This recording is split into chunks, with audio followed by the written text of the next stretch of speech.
Hello and welcome to the 440. I'm your host, Eric Branner, and today I'm talking with Narciso Solero, a pianist, piano teacher, and pedagogy lecturer based in the Washington, D.C. area, who has spent over 35 years helping students of all ages fall in love with the piano. Narciso runs his own private studio in Falls Church, Virginia, and has built a reputation as a masterclass teacher, speaker, and teacher consultant. But recently, his series Leveled Up, which helps pianists and teachers navigate repertoire across more than 20 composers, organized from most accessible to most advanced, has taken on a life of its own, attracting teachers from across the country. We're going to dig into how that happened and what it means for the business of running a private studio. Narciso, welcome to the show. I know we've been meaning to talk for a long time. Thank you so much for being here. I'm very excited to be here. Now you will see, we might have to edit this out or we could leave it in. While you were reading about me, my cat walked right in front of extra credit. Oh, I saw it. Yep, exactly. Yeah. Yep, exactly. She just walked right in front as she often does when I'm online. Is she a studio cat? Does she come into lessons with you? No, she's only up. She's one of the most good-natured cats, but she does like her space. She doesn't know. She's not usually around people, so she's usually upstairs while I'm teaching, but she definitely, when I'm online, she's very present. Yeah, I feel like there's two distinct kind of cats. There's the studio cat and the non-studio cat. It's like they're either there or they're not. Yeah, exactly. She's not a studio cat, but she's, as I said, when I'm online, she's always right there. Excellent. She's to my left right now, but anyway. And you were teaching tonight? It's evening was. On the East Coast, and you had a long day of lessons. So thanks for being here. I'm looking forward to it. Yeah, and I'm really excited to hear about Level It Up. Tell us a little bit about what you're doing there. Just give us kind of a rundown of what's happening. Well, it basically, it was one of my students. I have an adult student who's a teacher herself, a piano teacher, and she has in the past asked for guidance on, repertoire choices for her own students. And so she said, she asked some questions about what's the best way to start the Bach preludes and fugues, the well-tempered clavier. And so I just gave her some guidance on that. And she finally told me at one point, she said, I think a lot of teachers would love for you to do something with this whole idea of this sort of thing where you take composers and go in, order what you find to be the easiest way to approach that composer, and then, to go smoothly up the ladder, so to speak. And so that's how this, the idea for the actual series started. But the whole concept's been, long. We'll get into that in a little bit. But the basic idea then is I take a composer and start with whatever I feel is good entry level for that composer. A piece of, pieces, or, sometimes it's a single piece, sometimes it's several, and then work my way up to the most advanced repertoire in that composer's, total output of piano, works. So that's the whole premise behind it. It's sort of like one of the things that somebody compared it to was like a college literature class, piano lit class, except piano lit classes are typical just surveys. It's like, this composer we study, this is this composer's style. These are the pieces that this composer wrote for piano, and you do some listening, you do some reading through and so on. But what it makes it different, what I've done is it's the same kind of thing. It's a survey of a composer's output, but it's leveled from easiest, in what my opinion is, from we level it in steps from what's easier to what's most complicated. And so it takes that kind of lit class one step further in that way. And do you do this by piece, or is it sectional, where like this passage is very advanced, or do you look at the entire piece as your entire piece? Yeah, entire piece, because of course a piece that might be simple and has 8 measures that are impossible to play, I can't say is an easy piece. That it's still going to be, it's going to be advanced. And of course, I take things in consideration. One of the biggest considerations, for example, with choosing piano repertoire is, can a student reach an octave yet? That's a pretty obvious one. I'm not giving away any trade secrets or anything that are in my, when students register or, teachers register for my series. But that's a pretty obvious example is pieces we look for pieces without octaves if you're looking for easier at first, because that's a logistical consideration for small hands. And then are these then grouped into collections? You have something so Yeah. vacuous as the piano repertoire across Yep. periods and composers. Are you just seeking out pieces that are perfect for this and using them and recommending them, or is this something that's I'm constantly actually evolving? it's evolving constantly, because what I try to do is with I can't it's not possible with a lot of composers to be comprehensive, because of course, Liszt, for example, wrote 400 pieces at least for solo piano. Bach wrote 300 pieces for keyboard, not that, and that doesn't include organ. He wrote about 300 pieces, and so it's not possible to obviously survey them all. So I did a lot of representative stuff with that sort of thing, but they're grouped. It's like a group of easier pieces, and then a next level up, a group of more complicated pieces. The basic idea for this, now this is where I want to get back into how it where it came from. Many years ago, when I first moved to Virginia, well, there was a teacher here, piano teachers will recognize the name Suzanne Guy.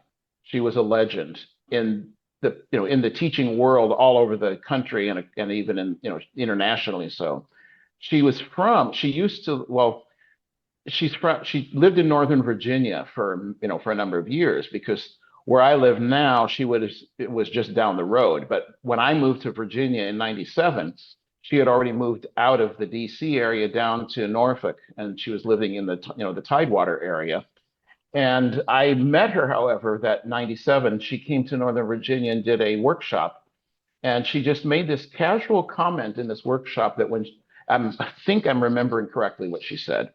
This casual comment she made was when she studied piano in college, of course, and was playing advanced repertoire. When she wanted to start teaching, she realized she needed to figure out how to scale from like method book pieces on up to advanced repertoire. She had to kind of reverse, my phrase, reverse engineer, work your way down from those, so that there could be a series of steps. This put this idea in my head many years ago, as I was a very young teacher at the time, and this put this idea in my head, way back when, that this would be something really interesting to pursue. And so I've been informally doing it for almost 30 years, this whole idea, but not ever something that's codified or put on paper, or put into a presentation form, so to speak. But it was just, as a teacher, I would have these ideas in my head. I just never, as I said, codified it, so to speak, committed it to putting it on computer and making it official. But it was how a lot of times how I would choose music, because some composers was quite easy to organize that way in my head. And so I did a lot of that on my own. But this idea had been in my head since then. And of course, if you talk to any piano teacher, this is what we strive to do anyway, obviously, create logical steps up with our students as they develop, the music becomes more complex, more complicated. We all strive to do this. And I just wanted to find a way to be able to offer some specifics for example, looking at Bach, the inventions, the sinfonias, the French suites, and all that. There's a lot of literature out there. But one of the things that I zeroed in on with Bach to start with was, what's the best first prelude and fugue to learn before approaching the others? And of all things, I had a conversation with Suzanne Guy many years ago, and we came up with the same three. So I was very happy that I was in sync with her, since she was such a highly esteemed pedagogue. And then, what's the best first Beethoven sonata? Or how do we get to the Beethoven sonatas, the major ones? What's the best way to get there? And so these kind of things started this process. But I wanted to then, as I said, go from method books on up to the easiest to the most complicated. And so that's fleshing it out, fully. That's what my concept was when I came up with this. And when you're thinking of this, is it primarily technical, or I'm assuming it's also musicality phrasing and expression, but is and probably understanding the music too, right? So I'm assuming there's those three things, the theory behind exactly. it.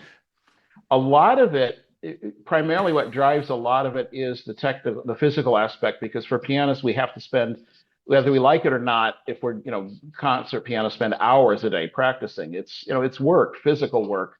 The mechanics of it take a lot of time. So that's a lot of times the bulk, but in the consideration, I have things like compositional structure. How's the piece composed? Because if you don't understand it, it's too hard to learn. If also things like, as you said, the interpretive aspect sometimes factors in. I will say, though, a lot of times it's the physical, the technical aspect, because that's the part that takes the longest to work in. And now, on a side note, interestingly enough, years ago, there was a piano professor who, when he was he'd gone to IU. He had studied with with Sidney Foster, who was in the 50s, I believe it was the 50s and 60s, was a legendary teacher at IU. He had studied with Sidney Foster. Well, he was invited back sometime in the 70s, I believe it was, as a semester appointment. And this is at Indiana University. And he asked his fellow, colleagues at IU, what are you looking for in auditions? At that level, what are you looking for? And fundamentally, a lot of them said, do they have the chops, basically, to play this literature? Because artistry, they can, the maturity can be taught. I mean, they can grow into it, kind of thing. And so, no, I didn't want to interrupt you, but I did just want to make sure that as people are listening, that you were talking about, and I'm glad you mentioned it, we're talking about the path to becoming a concert pianist, which is, we're looking at serious repertoire. And of course, I love that you mentioned that story. I remember so well when I moved to Seattle after finishing my undergrad to study with a teacher at University of Washington as a guitar player. And I remember our first lesson together so well. And I remembered it as you said it, when he was like, your hands are pretty good, but you need to go get a life.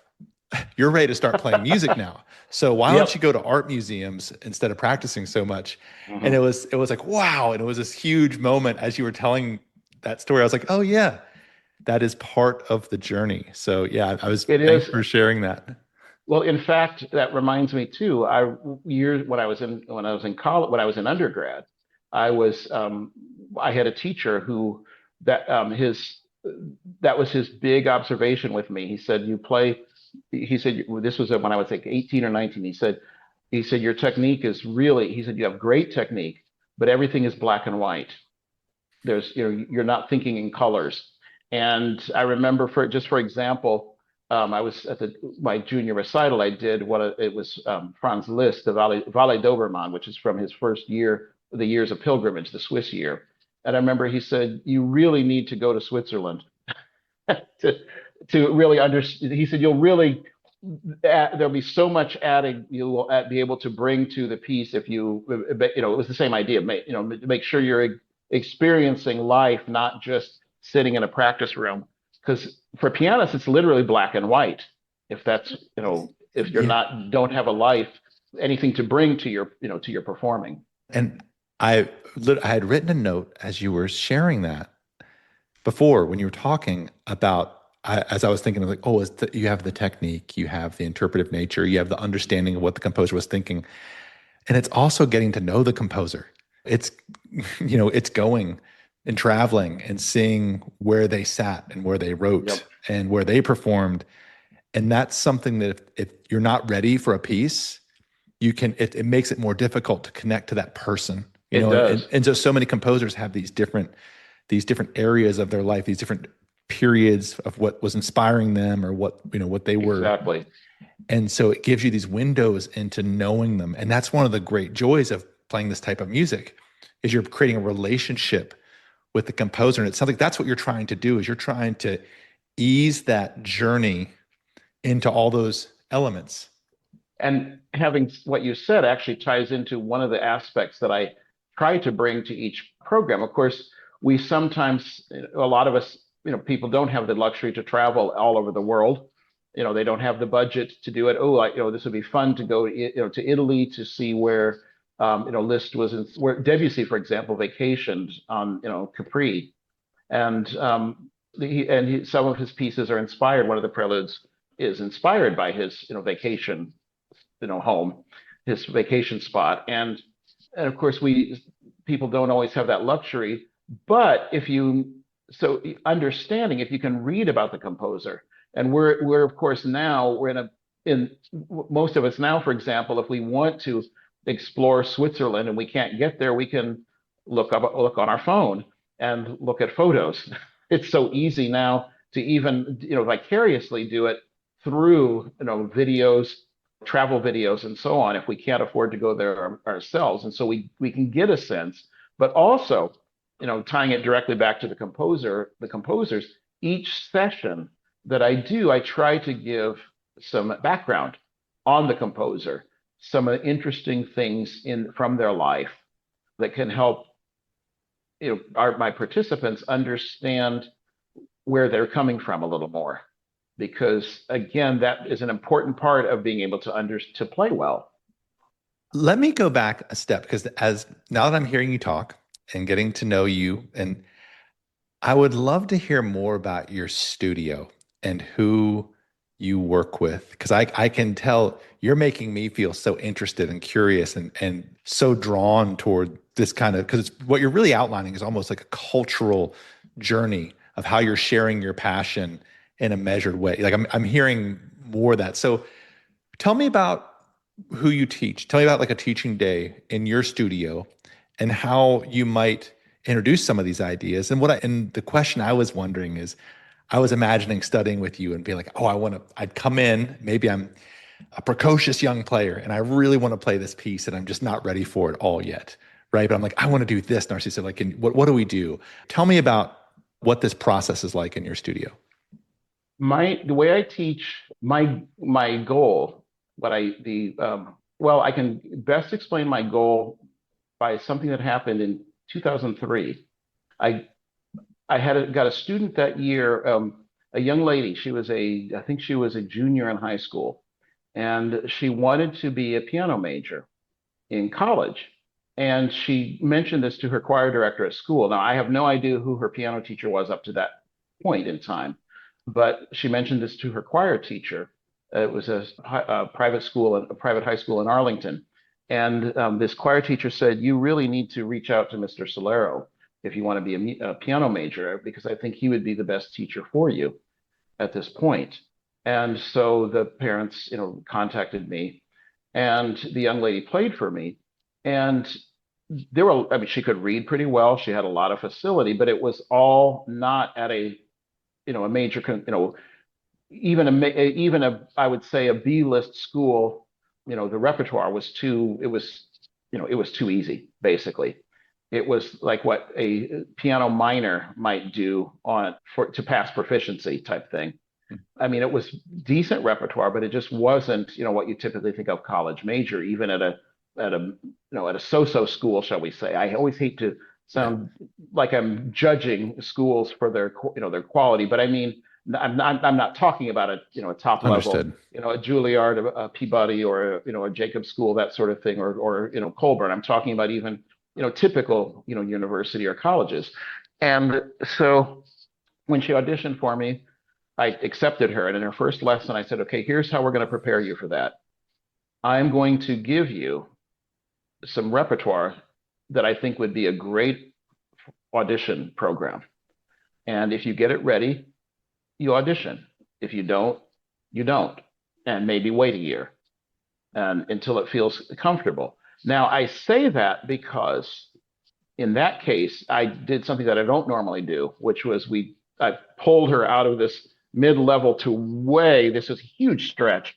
But what it made me realize at the time is this probably didn't happen by accident. She probably didn't just suddenly wake up one day in the middle of her junior year and decide she wanted to major in music in college. This had probably been at least germinating, shall we say, in her mind for some time.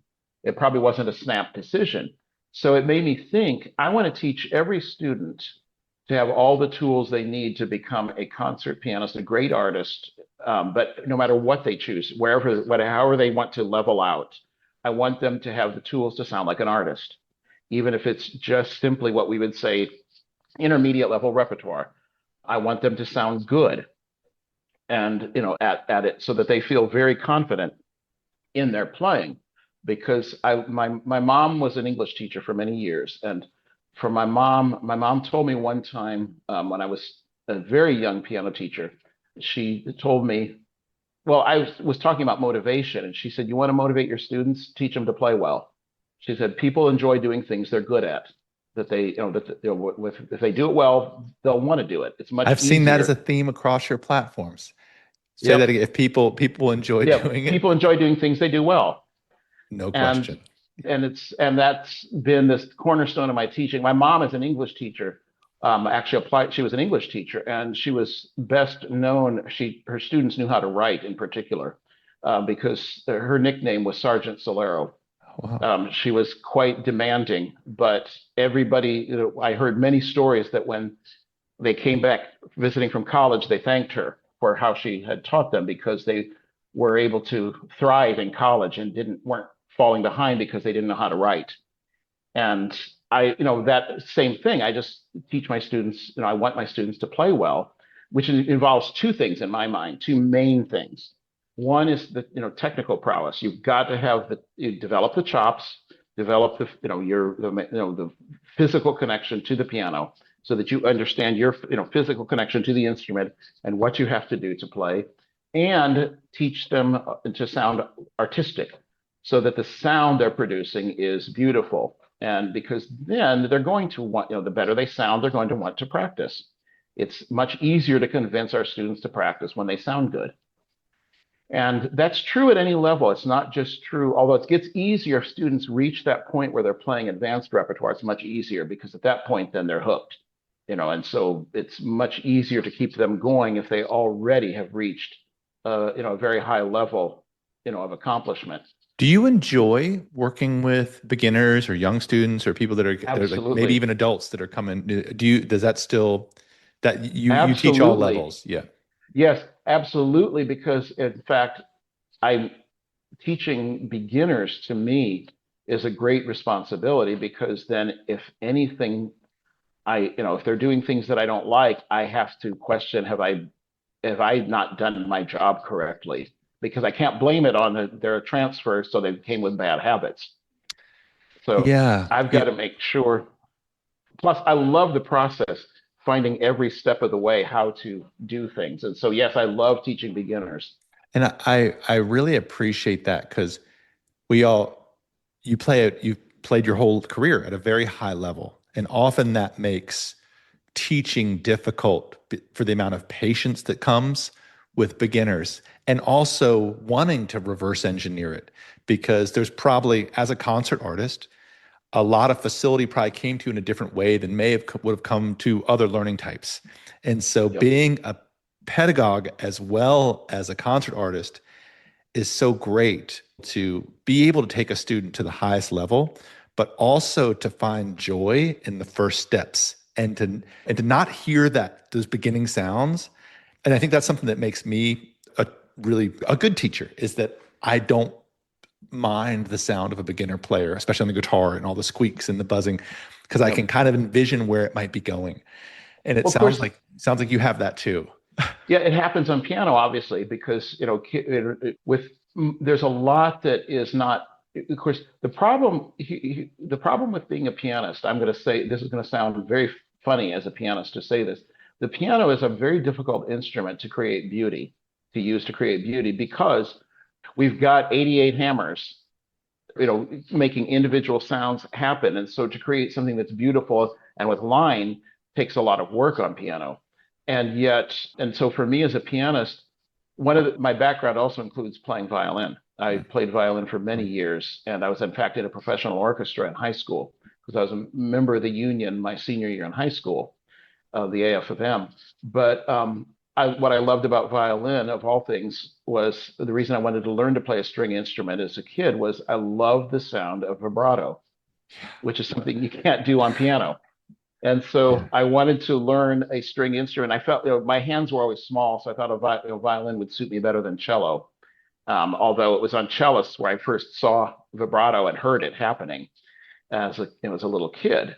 But I love that sound, and I love the fact that violin, that strings can get that incredible line and all those colors. And so I wanted to experience that. And from violinists and from singers, I learned more about line than anybody else as a pianist and as a teacher. I still, I talk about that with my students all the time. That it's listen to singers, listen to piano, listen to string players for line. Yeah, polyphony is Because wonderful, but when you have it on the keyboard, there's so much more to focus on, right? yep, The same with guitar. Playing just a yep, melodic instrument or voice is so yep. helpful. Because for me on piano, the advantage pianists have is we see complete structures. Single line instruments don't see that. And of course, I mean, I'm not denigrating or disparaging, people who play single line instruments because as I said, I loved playing violin. And my sister is a pianist primarily, but she plays saxophone as well, which is a single line instrument. And so, but on piano, we get those complete structures because we're seeing harmony, we're seeing bass lines, and again, polyphony.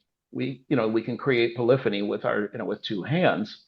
And so we get a good arc. We have an easier chance to get, to understand the architecture in music. But as I said, what's difficult is, as I said, I feel it takes more effort is to create beauty and line at the piano. It's because it's not mechanically, the mechanics basically make it difficult.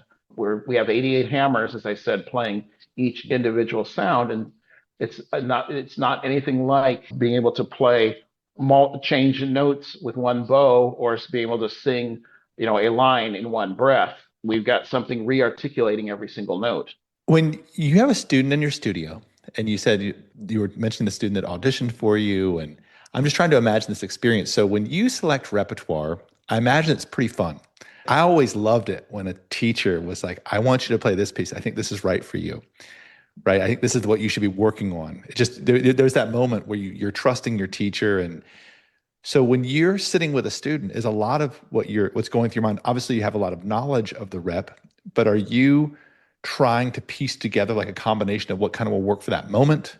Not maybe in the case of somebody you're trying to leap up to get prepared for an audition, but are you trying to say what is the right piece for the student right now on their technical and their musical journey? Yes, absolutely. I approach it two different ways. Number one is what I do when I actually choose music for students, I will choose like two or three pieces that could accomplish what I want for them.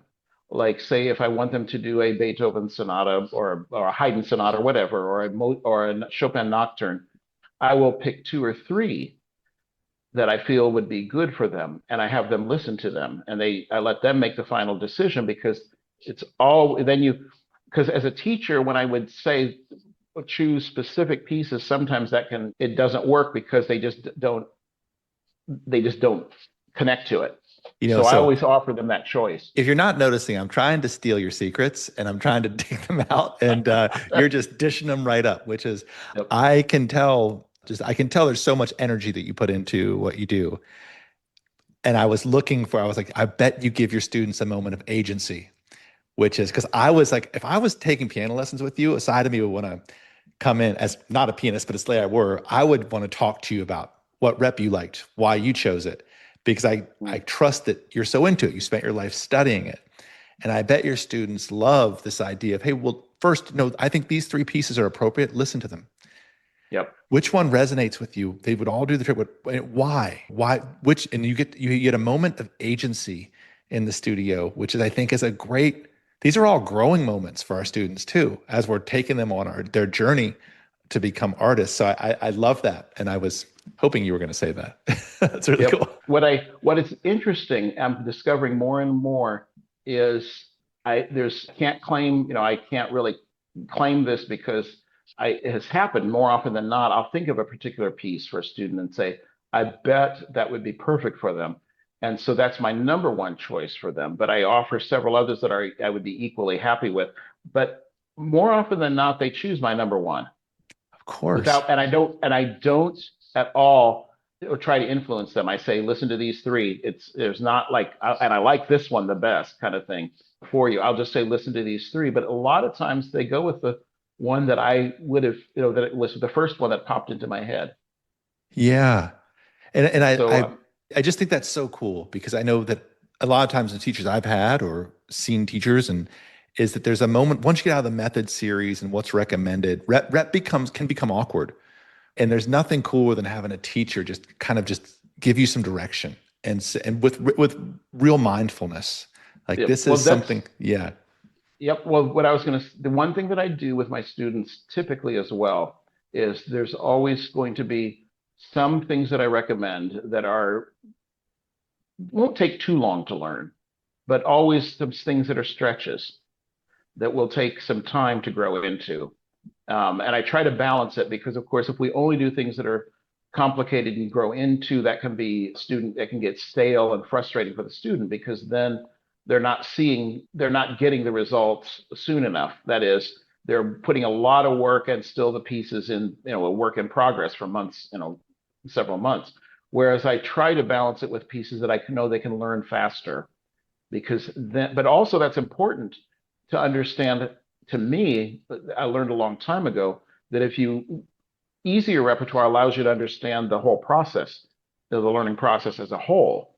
Because if you're in the thick of it for a long, long time, it's the you can't see the forest for the trees kind of thing. Mm, Whereas if you can see the process from beginning to end as a whole, how you approached it and how you problem solved and where it led, we have to be aware, students need to be aware of that as well, not just that they're learning something and digging into it and eventually going to play it. I think it allows them in the future to understand how to work on their own better because I remember, I think it was Nalita True who said her job as a teacher was to teach herself out of a job.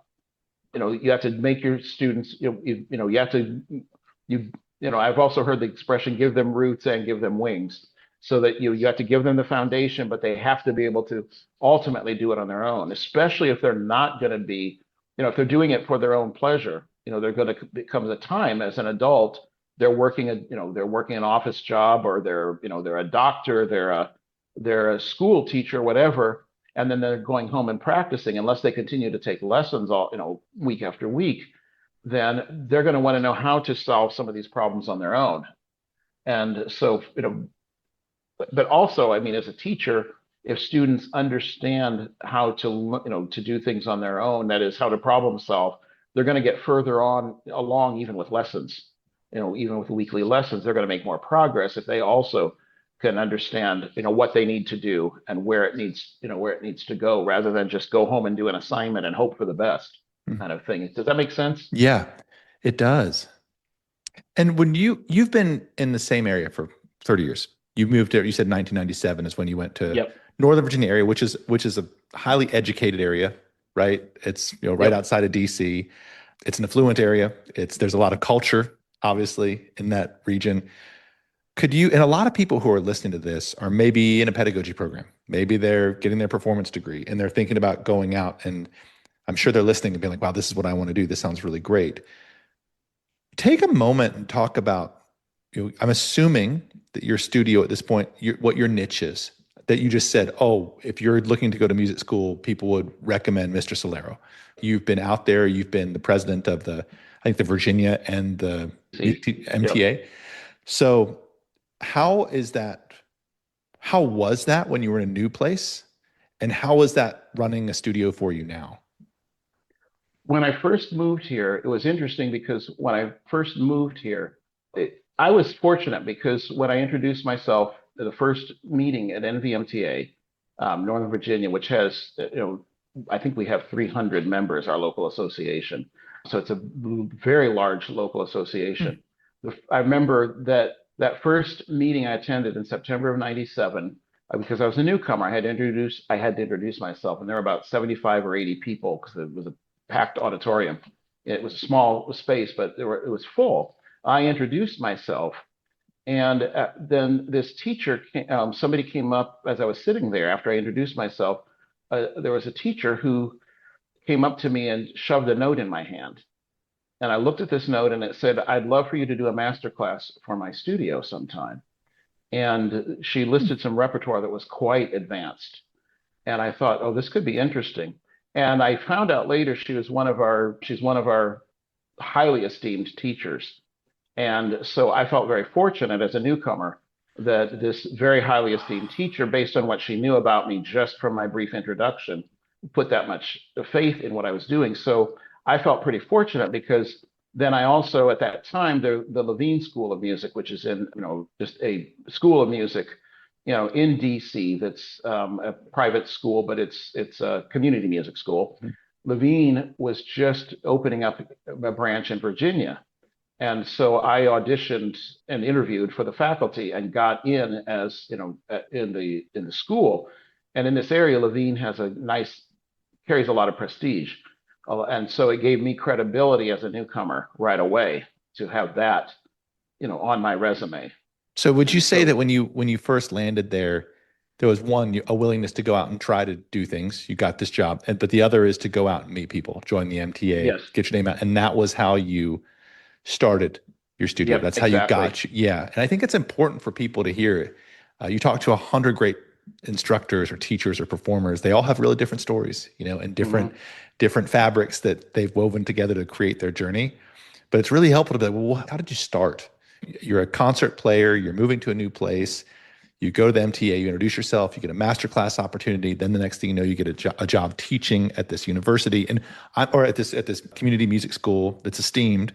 And I'm guessing that a lot of it from there was just you doing your thing, just got the ball rolling, and then the phone starts ringing, right? Yep. That's how it generally goes for these type of teachers. What's been interesting right now, since you had asked it earlier about my studio right now, what does it look like? Yeah. It's been interesting because I've had a shift in the demographics. For years, I had a lot of kids and a few adults.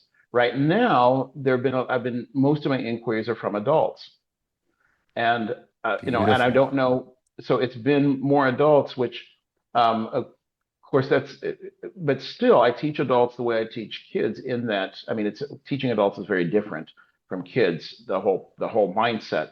But I try again, the job, especially with adults, I try to teach them to create beauty in what they are doing, because adults a lot of adults know what sounds good and what doesn't. Young kids don't necessarily. As you said, the little ones starting guitar, will make the squeaks and the squawks. And on piano, they punch, they bang.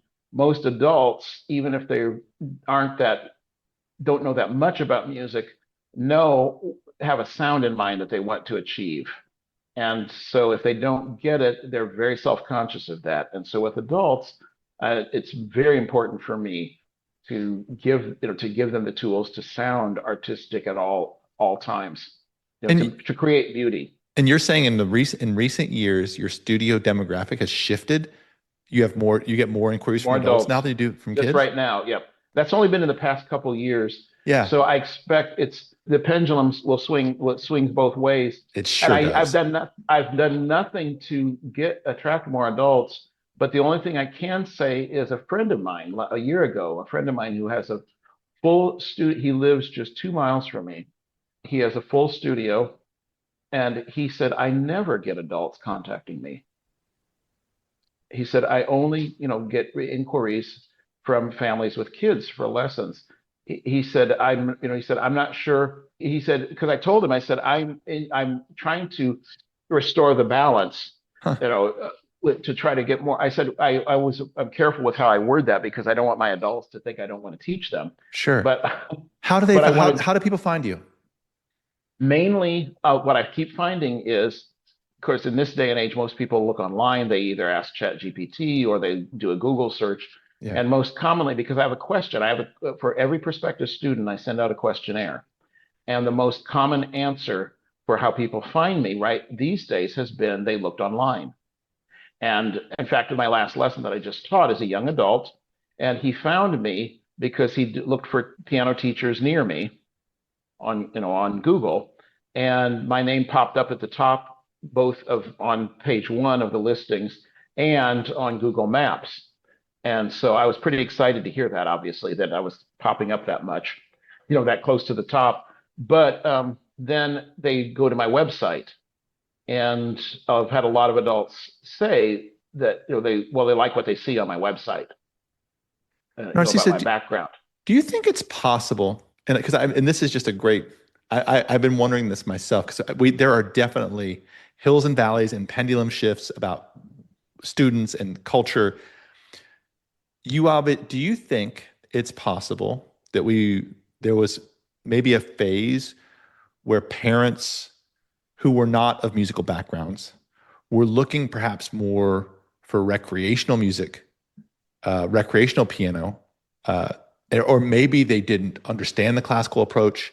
I'm asking this because I'm seeing a renewed interest in the Suzuki method in the string side, right? Mm, Parent involvement, and it's really, you're seeing it. Well, I'm seeing it all over, and I'm also seeing more interest in people studying classical music, and which is really having their kids study classical music, and which I'm really grateful for, and I think it's really interesting. But I do wonder if there's something connected to the greater culture that comes because parents always want what's best for their kids, right? And I'm yeah. sure if there has been moments when classical music, violin, piano, that was really in our the parents were choosing that because they thought it would lead to getting into a great school. That's literally what a lot of people were thinking that were signing their kids up for music. It's unfortunate, but that's was a moment. And I'm wondering if that kind of slid down and maybe came back up, or what do you have thoughts on that?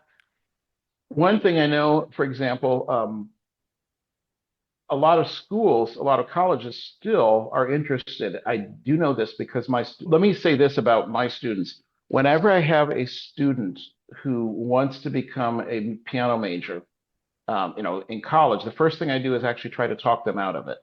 Nice. because It's the right thing to because do. Yeah. yeah, I try to talk them out of it, and but what I will tell them, I say, if you want this, I will support you 100%. But here's what you need to understand: it's hard work. You will need to work hard with almost no. It's not it doesn't pay. You're not going to make a lot of money unless you make it big. You're going to need to be versatile. You're going to want to have to adjust your expectations.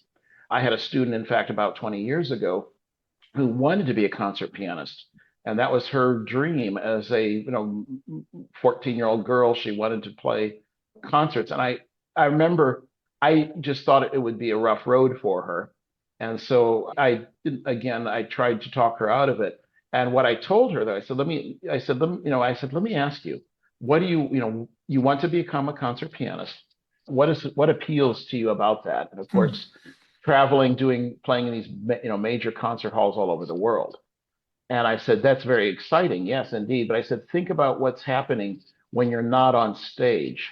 You're in a city by yourself. You're in a hotel room alone. You might get home if you're saying if this ideal career is, comes through for you, you might get home a few times every few months for a few days. And you're speaking from experience. Like And you've lived this. Yeah. and so what was Yeah. interesting was that did not sound appealing to her. Huh. But it's I said that's the reality. I remember Gina Bachauer once was talking about a time she was in England doing concerts, and it was on Christmas. She was on a train, and she said, I remember I read this years ago. She said she cried more that night than she has ever cried. I'm paraphrasing, but the train went by through these towns in the English countryside, and she'd see all these homes with lights and Christmas trees and families, and she was by herself on a train because she had concerts. Huh. And and I remember once it was an opera singer. I remember went all out for Christmas, decorated her home for Christmas, not thinking that she wouldn't be back until April with the contract she had. And so she got home and her house still was fully decorated for Christmas. I think she had family that helped her take undecorate. But the thing is, if you get that concert career, it's not all glamorous. And of course, a lot of people, honestly, though, of course, that's rare that a student actually says that's what they want to do these days. But even as a regular music major, where where you're going to be willing to be versatile, do playing, do some, collaborative piano, do some teaching, that sort of thing. Yeah. It's still, it's not an, it's, you don't get rich. You don't choose the career to make a lot of money necessarily. You can, but the reason you have to go into it if you're going to be good is the love for that, in my opinion, because that's something you can't fake. You can't fake it as a teacher either. Yeah, No. that's what makes students drawn to you. That's what made this conversation. So you can tell when someone's really speaking from sense of purpose and love and, dedication to a cultured life. Yes. Now, just to tie it back in, of course, one of the things, because you had asked early on, so I'll pull back into my series. Yeah. As a teacher, of course, what was interesting when I came up with this series, and I just put out decided, okay, I'll offer the very first one off. I offered J.S. Bach in one session, Beethoven in another, Chopin in another, Liszt in another. And then it was difficult to put them two in one in this case, but I did it because of their contrast in ideas about what a piano does, Debussy and Prokofiev. Because Debussy envisioned a piano sound, being created music without hammers. And Prokofiev, of course, famously, viewed piano as very percussive and, exploited that aspect in his composing. So it was fun to kind of contrast these two composers. And then the sixth session, when people registered, I asked them, vote, give me a name. Who do you want me to cover in this sixth session? And whoever gets the most votes will win. It was a tie between Scarlatti and Mozart.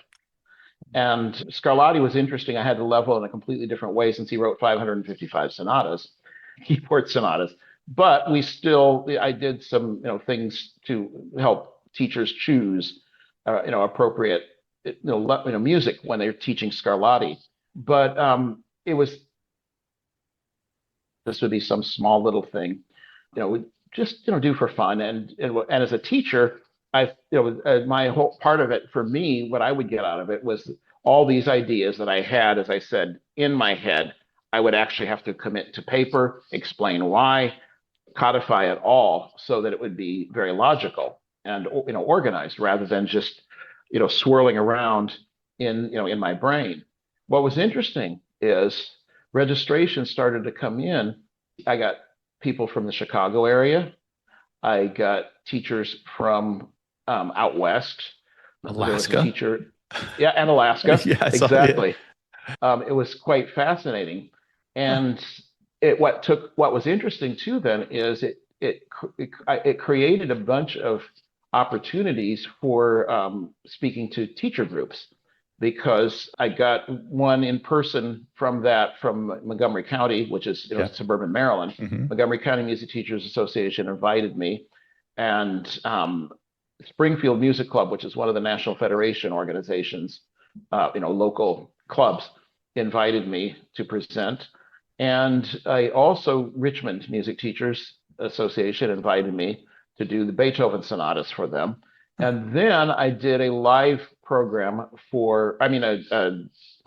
online Zoom for the Utah Music Teachers Association, and then the Anchorage Keyboard Teachers Association. So it brought a lot of very interesting. Were the concepts evolving as you were doing these? Did you learn from doing them in front of other teachers? A lot of the ideas, what's interesting is, of course, I was able to fine tune better as I went, where I felt I was fine tuning, because the whole thing about leveling, it's very subjective. There are a lot of people, editors and editions, where this is done. This is nothing new, except a lot of leveling is done not by individual composer, or if not by individual composer on up all the way from easiest to most advanced. So but a lot of leveling is done by style. That is, Baroque, where it moves up in levels by style period, Baroque, mm-hmm. classical, and so on. And because the feedback I got was, this is really interesting because this is not done very often, to level by composer. And what I learned from it as a teacher, of course, is it made me codify my ideas very clearly. And what then the evolving that has come about is as I said, leveling is very subjective because as I organized my ideas, I'd also look and see, and I wonder what thinks about this. And I discovered, well, okay, I think this is easier than they thought this was, and they thought this one was harder, Yeah. kind of thing. And so it's a very subjective thing. But again, the emphasis that I put on it is mainly that actually, if you get to a certain level, there's even though these pieces at this next level are very different, they have different technical demands, different musical demands. But I feel that if you get to this certain level, even though the pieces there's a lot of variety in the pieces, they're going to be approachable. They're going to be, you can manage it. I don't feel like it has to be so rigid Hmm. that it's this piece, then this piece, then this piece, then this piece. It's, Yeah.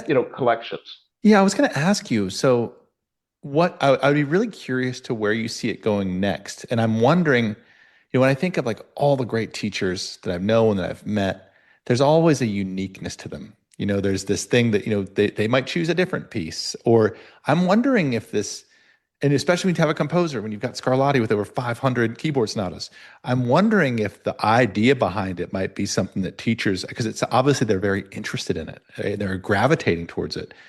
It's like, yes, they want to have suggestions for pieces that are appropriate for when in the journey of a student.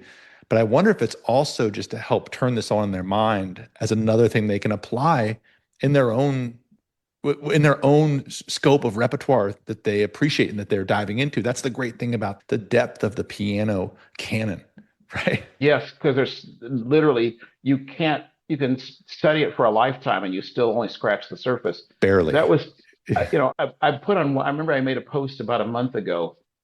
Somebody had told me one time, and I can share this because it sounds like I'm bragging, that I'm, self-promotion in the worst way.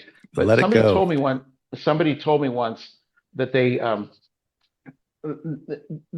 actually said you have an encyclopedic knowledge of piano music. And I remember thinking at the time, well, not really. And there's a lot out, that I don't know. And then another person said the same thing to me about a year later. And I remember I was like, man, what is giving them this idea that I know so much about piano? Because I wouldn't say it's certainly not imposter syndrome where I felt like I didn't know what I was doing, but I thought that this was an overstatement. The compliment was above where it should be, shall we say. And I remember thinking, man, if you only knew how much I don't know. And so what made me also partly want to delve into it was I thought, well, if this is the reputation, I've got to live up to it. So I need to dig in. And so it started a lot of it.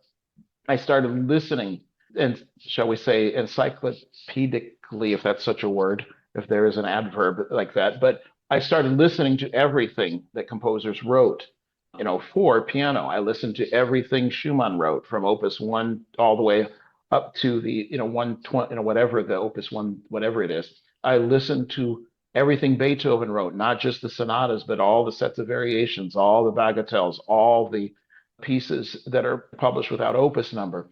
I listened to everything Mendelssohn wrote. I listened to everything Debussy. I mean, just a lot of You did composers. a lot of listening. There was a lot of Yeah, listening. yep. It was a lot of listening, and I tried to use scores when I could, Yeah.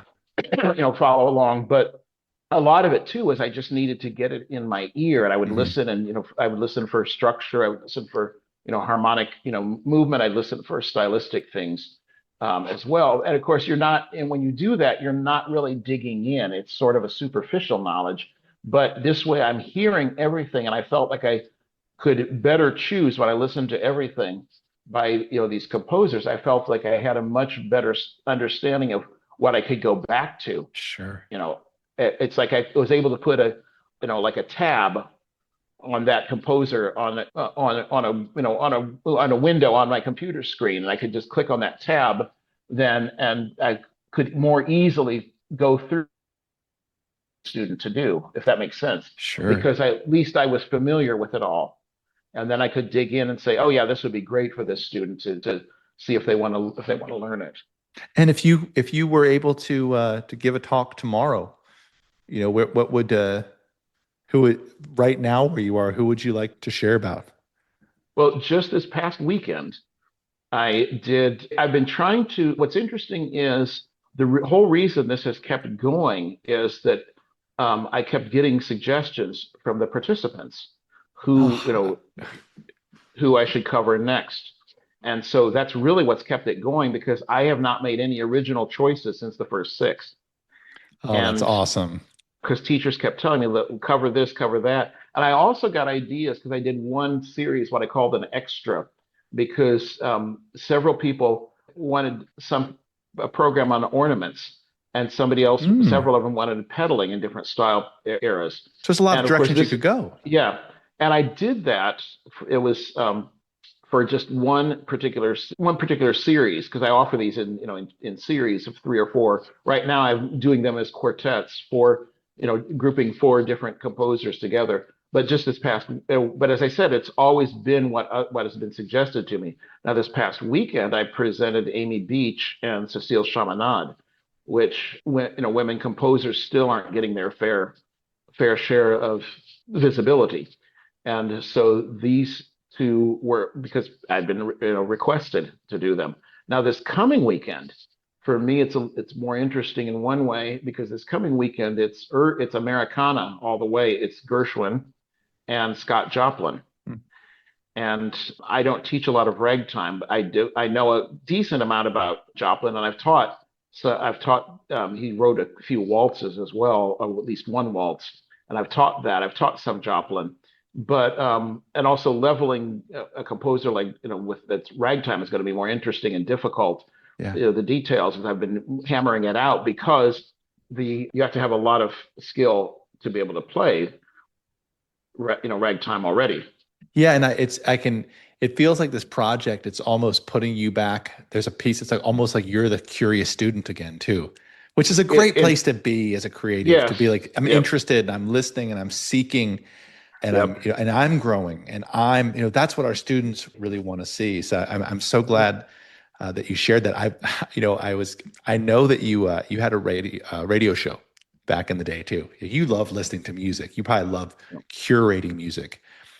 When I was doing the notes for this show, I was like, I'm going to ask Narciso, given all that, to maybe I'll ask you for maybe a playlist of some of the recommendations for some of the most amazingly awesome recordings you've heard through this project. Because I know that you probably just heard so much. I bet you could put a doozy together of Narciso's like Mhm. top 20 piano recordings that have just blown his mind as he's been working on this. So That's now off the top of my head, that would be hard to pull together. But of course, with me, I have favorites among specific composers as well. I bet. Um, with because with Bach, I did a lot of Andras Schiff. I because to me, Andras Schiff is the best middle of the road Bach. I say that because Glenn Gould. I will always want my students to listen to Glenn Gould.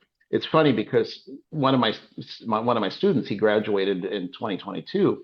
During COVID, he did Interlochen, but it meant it was virtual. He did Interlochen online, and he was at the time doing one of the Bach preludes and fugues, I think from the D minor from Book One, if I remember right.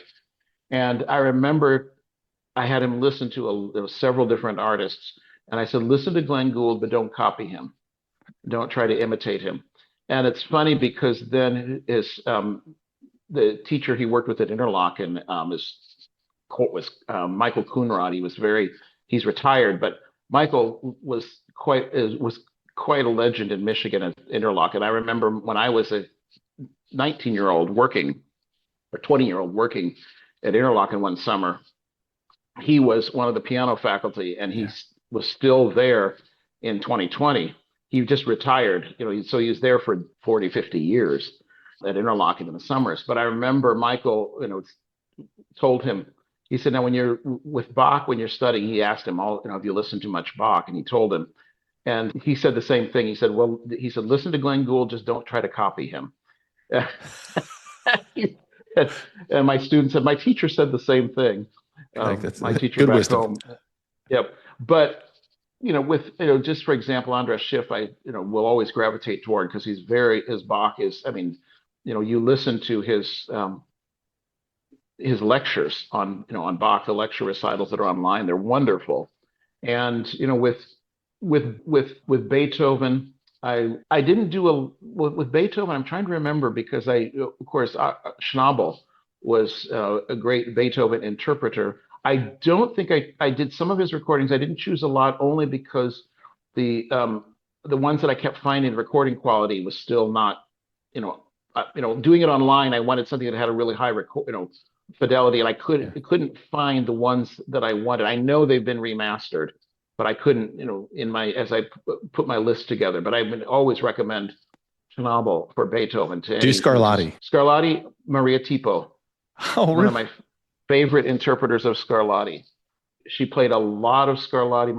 One of my teachers recommended her years ago. It's really clean playing, but she's my number one favorite of Scarlatti. I'm so disciplined because I really could have just gotten on at the very beginning of this, push record, and been like, okay, let's talk about awesome piano music for the next hour and a half, and just done this forever. So I'm really proud of myself that we actually got your story and got to learn more, because hang out with people that are really into music like this, it's so fun to get what makes them tick. And we're closing out for time today.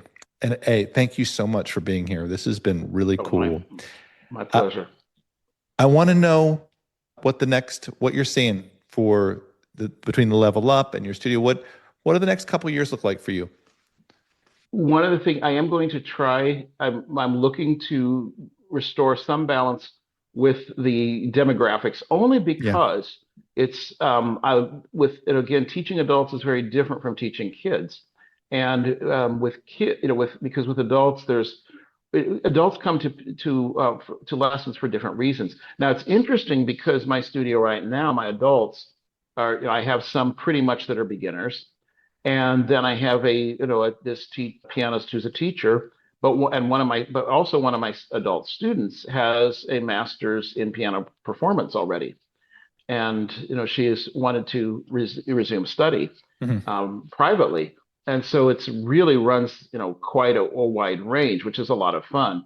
But the whole reason with the kids, because I can much more readily, it takes so much more effort in some ways to teach kids, because especially from beginners on up, because the steps have to be so carefully explained. And I feel I'm a better teacher, when I have to actually explain everything, and I can't just say. Some years ago, I had two students playing a master class, and the master class teacher messaged me later and said, she said, I wouldn't even know how to begin doing what did with these kids, because she said, I can take a almost finished product and, really work a lot of, refinement and, to create a really high level performance out of that student. But I would not know how to take a young student and get them to play to the level that your students are playing. And I'm not saying that to brag, because that's what I love so much about teaching beginners, is that I have to make sure I know every step of the way what it takes to get from, as I called it, the program I did for online for Anchorage I called from method book to Mephisto Waltz. Of course, Mephisto Waltz being the big, tour de force of, Franz Liszt. And I used a couple of my students, how I taught them the repertoire I chose for them over a dozen years, from the time they were in kindergarten or first grade on up to when they graduated. Because, and so I had some, case studies, so to speak, where I'd actually done that, being able to achieve that with these particular students. And to me, that's what it's so fascinating. And I can't do that if I'm not teaching beginners. Yeah, it's funny. I'm actually in a very similar situation where I'm gravitating towards younger students right now in my studio. Same thing, wanting to bring them in. Well, you know what, Narciso, if you were looking to make that shift in the balance and you're wanting to update some of maybe your language or how you're reaching out, I love nerding out on that together. We could jump on a call.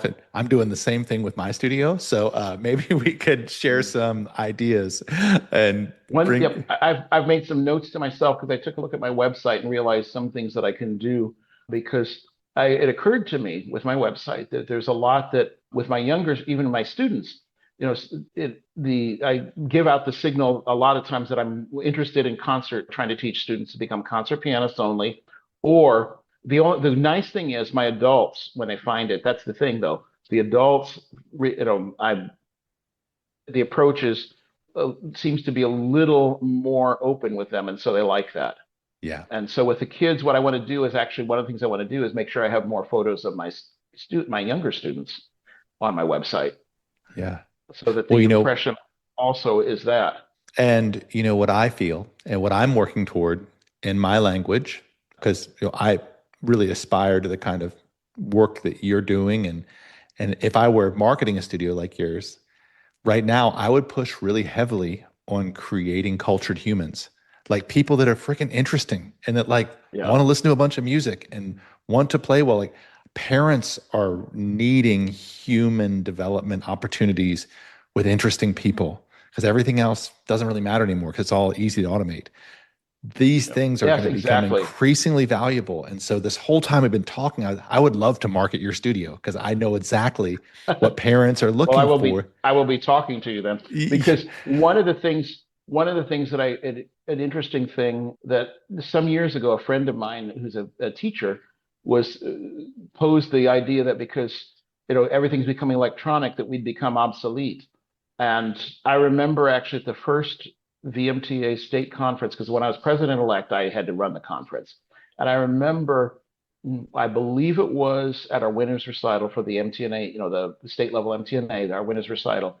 I said, I'm looking around the room here, and I said, I have a friend who thinks that we're going to lose this, that people are going to be so involved just in their little devices. And instant gratification, that we're going to lose this. And I said, I think the opposite. I think people are going to crave the humanity, as opposed, and that connection with other people, the connection with, their humanity, their emotions, their thoughts, their feelings. I said, I don't think we're ever going to lose that. I said, we've become wired and now wireless, but in the process, people still need human interaction. And more than ever, and so many other things. And that is, that's just beautifully said. So, Narciso, thank you so much for sharing your time with us at the end of a long day of teaching and then coming in. And I really appreciate you being here. This was a great chat. I will say one thing is, somebody said one time, and I actually do, this is one thing I do agree with that, because as you know, because I've said to you before, I feel very uncomfortable about telling you what I'm good at doing, because that I always feel like we're setting ourselves up to, for vulnerability, because then we develop a blind spot or a weakness if we are too self-confident. But one of the things that was said to me one time, which I feel very confident in saying, one of my adults said to me one time, when you talk about music, you get so animated. And she said, I feel that's part of that's gives you life. And so I can say that this conversation with you has given me, has animated me. Oh, and it has me too. It makes I want to go put on some headphones and listen. Even though it's been a long day of teaching, this has given me life. So I appreciate the chance to talk to you. Narciso, thank you so much. I hope to do this again soon. Thanks for being here. This was awesome. I'd love to. All right. Have a great evening. Thanks so much. You too. You've been listening to the 440 podcast. If you found this helpful, subscribe at Spotify, Apple, or wherever you listen to podcasts, and leave a quick rating. It makes a big difference. To learn more about how to run your teaching studio with less stress and more joy, visit fonz.com. I'm Eric Branner. Thanks for being here.